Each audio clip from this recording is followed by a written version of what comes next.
This is the Horse Radio Network.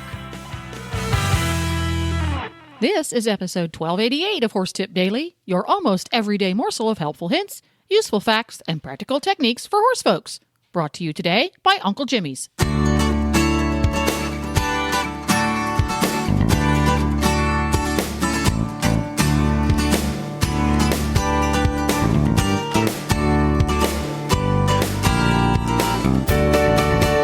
Greetings, horse people. Coach Jen here, and thanks for tuning in to Horse Tip Daily. Today's tip is an excerpt from the Driving Radio Show right here on Horse Radio Network. This time, Randy Cadwell joins co-hosts Glenn and Wendy, and they talk about halt and stand. And we'll get right to our tip after this from Uncle Jimmy's.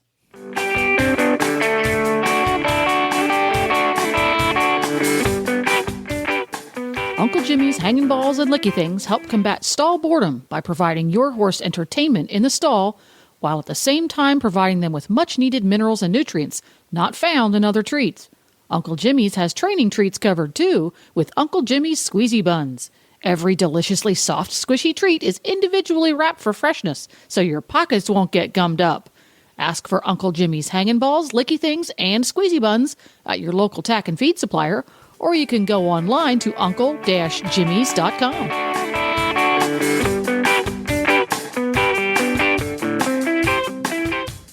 Well, hey, Randy, welcome back to the Driving Radio Show. Hey, guys. How are you guys? Well, I'm so excited to start this trainer series with you. And Wait, now what we want to do here during this segment every month is kind of a training tip. And you brought up something earlier. You said, okay, when you're out with a group of other carriages talking about the horses keeping up.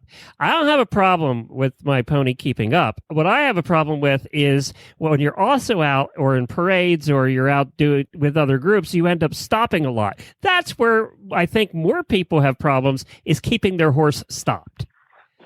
Can we work on stopping today and training to stop? I know that sounds stupid, but no, that's the most important gait of the driving horse.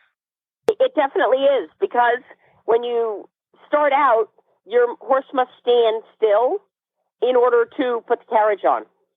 So if you don't have a halt, you can't even prepare to drive properly. And it is a pain when your horse doesn't stand still to put the carriage on. Ask my wife, because she's always the one that has to hold him. Yes, so yes. I'm there. And the biggest thing you have to do is repetition, repetition, repetition. You can't just, if your horse is moving when you put it to, just correct it and stand it back still again, stand it back still, and then get in the carriage. And what most of us do are, oh, thank God, I put two, let's go. Guess what? Stand there. Stand there and talk. Stand there, have a drink. Stand there with your horse to the carriage. And when you start out doing it in the barn, and then when they'll stand well in the barn before you leave and before you come back, then you start doing it out on the trail. But it really... Yeah, I think that's great. People never stop on the trail either. That's right. No. I mean, you do have to stop and just hang out there. Yep. Talk on your cell phone. Buy some Pokemon. Exactly. Okay, but if that's easy to say, but if your horse is not standing still, how do you get him to stand still? If you're really having problems with the whole standing still thing, you have them stand still for as long as you think they will possibly stand. If that's 5 seconds, you have them stand still 5 seconds and then move them off. And then the next time, if you can make it 6 seconds, then 6 seconds and move them off. But always make it your idea that you're leaving the halt, not that it's their idea and they're getting angry at you. So it's all that's a good tip. Pay attention and be in tuned with your animal, because then each time, if you can add a second on and another second, then you wind up making it longer and longer and longer, and pretty soon they're like, oh, we're just going to stand here. Right. And what about bringing a header? Do you ever use a header to help you with things like that? It does help, but when you're out doing things, and having a header doesn't always happen.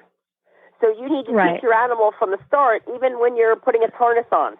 Have it standing there, and if it moves, move it back around, and then stand it still again. And then if it tries to walk off again, move it back around, stand it still again. So like it all baby starts steps. off with the groundwork. riding people are so amazed at how well our driving horses stand. Because I mean, even me, when I was just a riding person, I never drove. I never worried about that. And then when I started driving, I was like, oh my God, I better teach them to stand because I'm always hooking by myself and I can get hurt because that's the most dangerous time when you're like half hooked up. Uh-huh. The halt is the most important thing in a driving animal.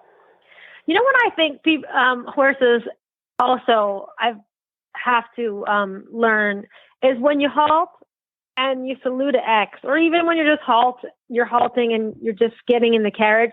Some horses, I think, when they feel you, either sit on the carriage or they feel you take your hands off the reins and go to hold your whip out for a salute, they move off. And you have to, it's such a subtle thing. I sometimes forget to remind them to not move around, even though I'm moving around. Yes, well, a lot of times what people do is they try to hold their horses in the halt and they hold pressure on them. And then most horses, if you even move a tiniest bit, they move too. So what you have to learn to do is give back when you halt. I think too. And the horse has to learn to stand without you forcing it to. Isn't that more pronounced too, Wendy? When you like, I'm in a cart, so they notice every little thing you do and how you sit in the cart and all of that. Oh, that's true. Yeah, because they have to hold you in the cart. So I've noticed now that I have to sit when we're halted. If I want to get a successful one, I have to sit a certain way. I kind of have to almost lean back a little bit so that the shafts are even more off his back, and then he's more likely to hang out. Because I think he's just not as uncomfortable. There isn't that weight there. So I think even with the cart, I don't know, Randy, what you think about that, but is a cart even more different than a four-wheeled vehicle? Well, they hold the weight of the person so that they can feel the weight changing. Right. But I bet when you first put two and you're standing there, do you ever just sit in your carriage after you've put two and have him stand? No, because he doesn't really interested at that point. He's ready to go. Yeah, well, guess what? Okay. He's supposed to be ready to go when you ask him to go. Oops. Glenn gets in and screams, fire in the hole. That's right. That's right. So how does Glenn start? Like, what is day one learning to halt for Glenn from this point? Yeah, because I'll tell you what, he halts really good after he's been out and gotten the edge off for a little bit. Then he's willing to stand all day. But in the first 15 minutes, not so much.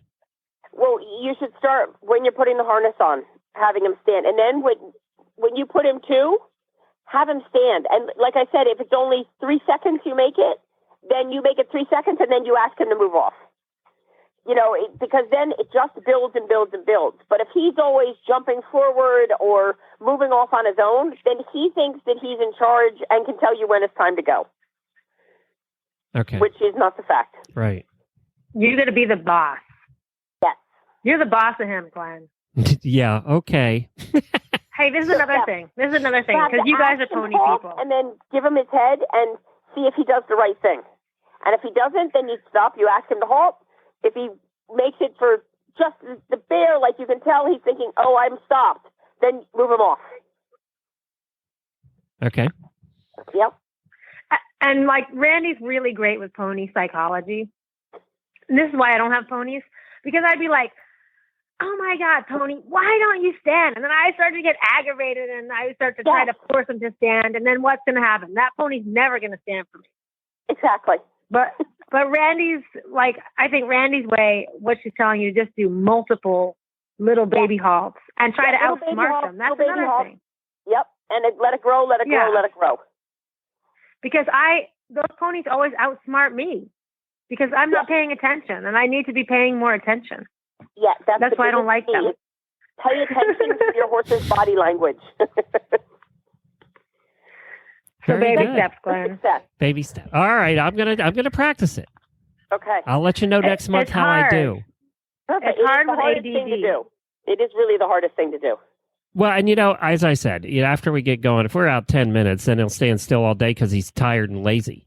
But that first, 15 minutes is always the tough part for when it comes to that. But yet, if you're going out with a group, that's also the point in time usually where you're having to halt. right? Yeah. Is in that Yeah. first, because everybody's getting set up and you're starting and stopping when everybody first heads out, and then you're on a roll usually. But you're right. That is when there is a lot of halting, and that's the worst time to be halting. Yes. Yeah. Yes. Yep. It's just how it works. So where can people learn more about you or contact you? With Tremont Farm. Tremont Farm. And Yep. the website? Yes, TremontFarm.com, or just look up Miranda Cadwell. Well, it's Miranda or Keedy Cadwell on Facebook. On Facebook. Yeah. And also, you know what? Randy and Keedy have adorable pictures of these tiny ponies that they train for movies. So you should follow them on Facebook just for the cuteness factor. Sounds good. All right. Thank you so much for joining us, and we'll look forward to having you again back next month. Well, there you have it. You can find links to today's guests, as well as lots more tips, at horsetipdaily.com. This podcast was made possible through the generous support of Uncle Jimmy's and listeners like you. Learn how you can help support Horse Radio Network programming and qualify for auditors-only perks by going to horsetipdaily.com and clicking on the Become an Auditor banner. This is Coach Jen, and I'll be back again soon with another tip. So until then, go ride your horse.